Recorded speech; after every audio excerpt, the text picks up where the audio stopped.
जय हिंद भाइयों, स्वागत करते हैं आपका Ambedkar Nagar of Uttar Pradesh news channel पर। आज के हम इस वीडियो में आपको भारत के उत्तर प्रदेश के अंबेडकर नगर के एक ऐतिहासिक रहस्यों और डरावनी कहानियों से भरपूर हवेली के बारे में वीडियो के माध्यम से बताएंगे। जो हवेली आज भी अंबेडकर नगर के मकरही गांव में मौजूद है। यह हवेली मकरही की हवेली के नाम से विख्यात है। दोस्तों, हमने इस हवेली के बारे में जानने की अपने तरफ से पूरी कोशिश की है। हमने कई लोगों से इस हवेली के बारे में सुना था, लेकिन मेरे अंदर की जिज्ञासा और उत्प्रेरणा ने मुझे यहाँ तक पहुँचा ही दिया।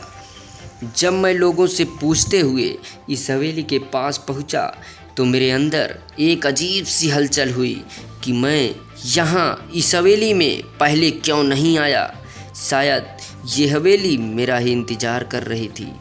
जब मैं टूटी हुई दीवार से चार दीवारी के अंदर गया तो इस हवेली की विशालता और सुंदरता ने मुझे अपनी ओर आकर्षित किया। मैंने इस हवेली के ऊपरी मंजिल पर देखा, जहाँ कुछ बच्चे अपने दोस्तों के साथ फेसबुक और इंस्टाग्राम के लिए सेल्फी लेते दिखाई दे रहे थे।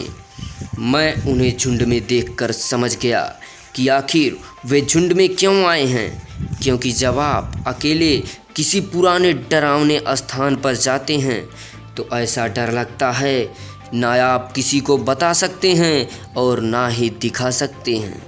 मैंने सोचा था कि यहाँ पर सन्नाटा होगा, लेकिन इन लोगों को देखकर मेरे अंदर चेतना जागी कि शायद इन्हें इस हवेली के बारे में कुछ पता हो, कुछ जानकारी हो। लेकिन इन लोगों से पूछने पर कुछ ने तो बताया कि वे इस हवेली पर पहली बार आए हैं, लेकिन आसपास के दो तीन भाइयों ने बताया कि ये हवेली कई सौ वर्ष पुरानी है और सूरज ढलने के बाद कोई इस हवेली के अंदर डर की वजह से नहीं आता। इसके अलावा इन लोगों से अधिक जानकारी ना मिल सकी। इस हवेली की बनावट ऐसी है कि यह हवेली दिन में खूबसूरत और रोमांचक लगती है, लेकिन अगर आप रात में इस हवेली में अकेले आकर कुछ क्षण बिताएं तो शायद आप उन सभी चीज़ों को मानने लगेंगे जिनके बारे में सोचकर ही आप डर जाते हैं। भूत, प्रेत, आत्मा, शैतान, साया। डरने की एक दूसरी वजह भी है जंगली जानवर, क्योंकि इस हवेली के चारों तरफ जंगली पेड़ पौधे हैं। हमें कुछ लोगों से जानकारी मिली कि कई लोग रात में और दिन में समय निकालकर इसकी खुदाई भी करते हैं। किसको क्या मिला कौन जानता है, लेकिन यह तो सच है कि लालच हर डर पर हावी हो जाता है।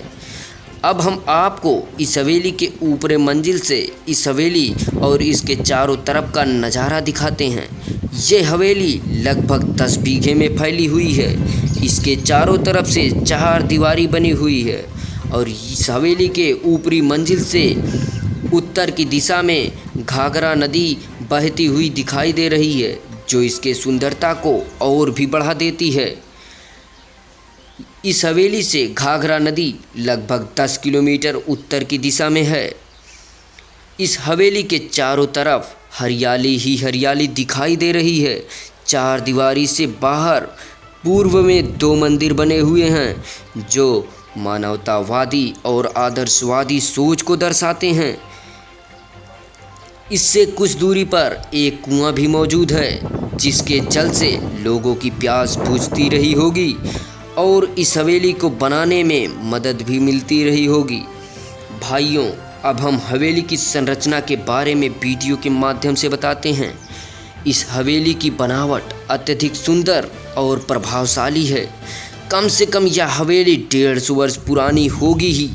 यह हवेली तब भी वैज्ञानिक तर्क पर सोच विचार कर बनाई गई थी, क्योंकि इस हवेली की बनावट ही कुछ ऐसी है। हवेली में अंदर जाने और बाहर निकलने के लिए चारों तरफ से दरवाजे लगाए गए थे, जो अंदर आंगन में खुलते हैं। इस हवेली में इतने बड़े आंगन का निर्माण शायद गर्मी में शीतल हवा और ठंड में धूप पाने के लिए किया गया होगा। और सभी कमरे में इतने दरवाजे गर्मी से बचने के लिए लगवाए गए होंगे। ये हवेली उस समय बनी रही होगी जब ना एसी थे, ना कूलर थे और ना ही पंखे रहे होंगे। हवेली के सामने से अंदर जाने पर एक बड़ा राजा का बैठक बना हुआ है, जो यह बताता है कि रियासत चलने पर सुनवाई इसी जगह पर होती रही होगी। इतने वर्षों पहले ही ज़मीन पर बिछाने वाले पत्थर यानी कि टाइल्स का निर्माण हो चुका था, जो टाइल्स अत्यधिक सुंदर हैं। इस हवेली के दक्षिण पूर्व से लेकर दक्षिण उत्तर तक चारागाह की व्यवस्था रही होगी, जो पुराना होने के कारण लगभग टूट चुका है। मेरे आधार पर इस हवेली और इस हवेली के निर्माण के कलाकारों की जितनी अधिक प्रशंसा की जाए कम है। ये हवेली इतनी सुंदर और आकर्षक है कि अगर आप एक बार इस हवेली के अंदर आ जाएं, तो दोबारा शायद आप अपने आप को इस हवेली के अंदर आने से ना रोक पाएं। अब हम इस हवेली के संक्षिप्त इतिहास, जितनी जानकारी हमको मिल सकी है उसके बारे में आपको बताते हैं। हमने हवेली के इतिहास के बारे में जानने की अपनी तरफ से पूरी कोशिश की। हमें कुछ ग्रामीण बुजुर्गों से जानकारी मिली कि अगर आपको इस हवेली का गहरा इतिहास जानना है तो यहाँ से लगभग 5 किलोमीटर हसवर स्टेट में जाना होगा, जहाँ पर एक कोठी है। मुझे इस हवेली के बारे में जानना था, इसलिए मैं हसवर पहुँचा। मेरी मुलाकात उस कोठी के मालिक ठाकुर राघवेंद्र बहादुर सिंह से हुई। उन्होंने बताया कि उनके पिता 2 भाई थे, माधव प्रसाद सिंह और किशुन प्रसाद सिंह। माधव प्रसाद हसवर की रियासत के मालिक थे और किशुन प्रसाद मकरही की रियासत के मालिक थे। उन्होंने कुछ और भी जानकारी देते हुए बताया कि लगभग 1900 में नरेंद्र बहादुर सिंह और उनकी पत्नी ठाकुराइन चंद्रभान कुंवर सिंह इस रियासत के मालिक थे, जिनकी मृत्यु के बाद उनके बेटे कमला प्रसाद सिंह 1931 में मकरही की रियासत लेकर इसको संभाला। उसके बाद इनके 3 बेटे हुए। बड़े बेटे का नाम महेश्वरी प्रसाद सिंह या लाल बहादुर सिंह, उससे छोटे बेटे का नाम हीरा सिंह और तीसरे बेटे का नाम चंद्रकिशोर सिंह था। महेश्वरी प्रसाद सिंह जो कि बड़े थे, उनके बेटे का नाम अमर सिंह, जिनकी पत्नी का नाम मनहर सिंह। और महेश्वरी प्रसाद के मृत्यु के बाद 2007 में उनकी पत्नी मनहर सिंह अपने पुत्र ज्ञानू सिंह के साथ लखनऊ में चली गईं, जो आज भी लखनऊ में हैं। ये रहा मकरही के हवेली का इतिहास। आपने वीडियो में हमारा पूरा साथ दिया, इसके लिए आपका बहुत बहुत धन्यवाद।